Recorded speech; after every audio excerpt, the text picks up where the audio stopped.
Ayon sa pag-aaral ng mga dalubhasa, ang paraan ng pagligo at ang mga produkto na ating ginagamit sa ating mga buhok ay may malaking epekto upang mapanatili ang kalusugan at kagandahan nito.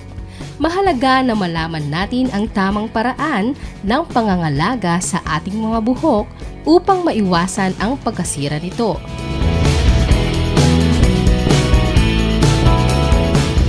Narito ang ilang mga tips upang ating mapanatili na healthy and looking good ang ating mga buhok. Alamin ang iyong hair type. Kung ikaw ay may curly, straight, coarse, fine o iba pang klase ng buhok, may mga produkto at routines na angkop para sa iyo. Paliguan ng buhok base kung gaano ito kadalas nadudumihan at kung gaano ito ka-oily. Kung ikaw naman ay may straight hair at oily scalp, mainam na mag-shampoo araw-araw. Kung ikaw naman ay merong dry, textured, curly, or thick hair, inirerekomenda na mag-shampoo lamang kung kinakailangan. Sa paggamit ng shampoo, i-apply lamang ito sa scalp. Dahan-dahan na i-massage sa scalp ang shampoo.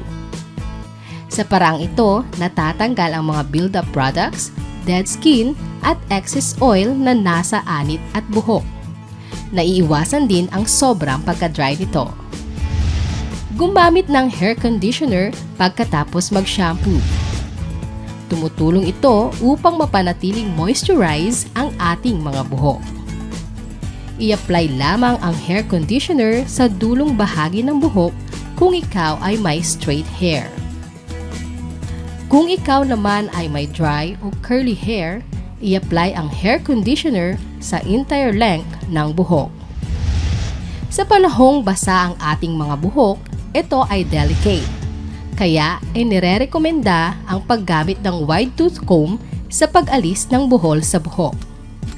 Kung ang iyong buhok ay makapal at kulot, mainam na suklayin ang buhok bago banlawan ang hair conditioner. Kung ito naman ay straight hair, patuyuin ng konti ang buhok bago ito suklayin. Sa pagsusuklay ng straight hair, magsimula muna sa dulo ng buhok paakyat upang mabawasan ang damage. Sa pagpapatuyo ng buhok, balutin ito ng t-shirt or towel upang ma-absorb nito ang tubig. Iwasan ang pagkuskos ng buhok sa towel o t-shirt dahil ito ay pwedeng ma-damage. Iwasan din ang sobrang paggamit ng blow dryer, hot comb o curling iron. Hanggat maaari, hayaan ang buhok na matuyo naturally. Sa pagkakataon na gagamit ng blow dryer, hot comb o curling iron, ilimit lamang ang oras ng paggamit nito.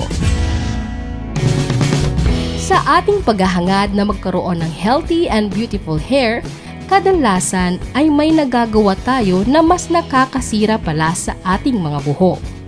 Kaya, mahalaga na sa ating pag-aalaga ng buhok ay masundan natin ang mga tips na ito upang mapanatili na healthy at looking good ang ating mga buhok.